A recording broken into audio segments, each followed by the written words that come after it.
and welcome Kiara Fox Randall, who's sharing with us, the girl with two last names, sharing with us The Copper Sun by Sharon Draper. And tell us about your book. I know you said the cover is awesome, so tell me about the book.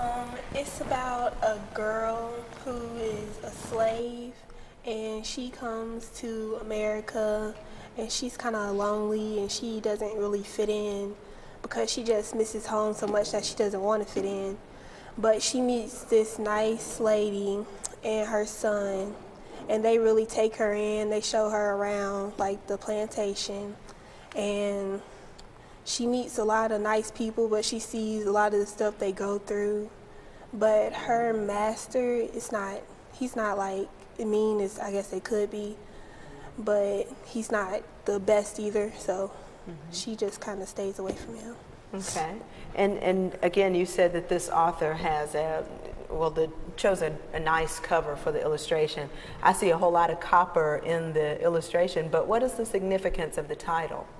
It comes from, like, when they get to the fort in Mexico, where they're going to stay because they escape.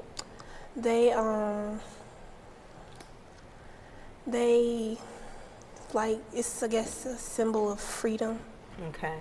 So what is it that they see that has anything to do with the copper, the color copper? When they get to the fort, it's around, I guess, that time of day. Okay. And the sun looks copper. The sun looks copper. Did you say that already? Maybe I missed that. I'm sorry. No. Okay. So the sun, in the copper sun, that's where we get the significance of the title, giving this group of slaves freedom. Okay, seeing that and realizing they've obtained freedom. What is it about this author's writing, the style of writing, that you really liked? She doesn't leave any details out, and she really like explains it real good, and she doesn't like try to make it seem how like it's all sweet and nice. She just cuts to the point. Cuts to the point. Okay. Does she use any language, since this was from slavery? Was there any language in this one that kind of dates back to that time period? A lot of dialect. A lot of dialect. Did that make it difficult for you to read? Not really. She kind of made it easy. Okay. I've read books before where they were way harder. Okay. Enough context clues that you could figure it out? All right.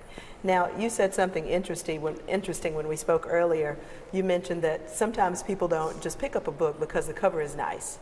But you said something really cool when you said, I like the cover, I chose the book, and now I'm hooked on the author. You said something about another trilogy that she's written that was a little bit more recent. What was that one called?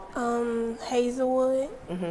It's about these different people that go to this high school and how their lives were changed when their friend got in a car accident. Okay. Well, give us a little bit of a taste of what this author is like, and then maybe we'll have some other guests on later who might give us a little bit of Hazelwood. What do we do now? Tippett asks, as they peeked at the fort in the distance. Amari could barely contain her eagerness. We go in, she said joyfully. Tippett jumped from one foot to the other, and Polly kept covering her mouth to hold back a case of nervous giggles.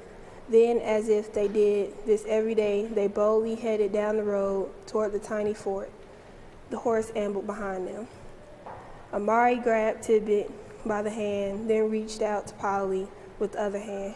Polly gripped it firmly. The two girls looked at each other and understood all that was not said. And they began to walk, first slowly, then faster, finally almost trotting in anticipation. They walked down the hill past the first few houses clustered near the road and directly to the front gate about half a mile ahead. One house in particular, a small rounded hut made of rough logs covered with thatch, stood very close to the road. "Where y'all going?" a woman's voice called out. Okay, I heard that little bit of dialect. Where y'all going? How do they spell that, y'all? Y''ALL. Okay, good. Just want to make sure that I'm spelling it right when I try to do that too. All right, thank you for sharing, Kiara and Tiana. Appreciate you coming on the show and being cool readers. Thank you.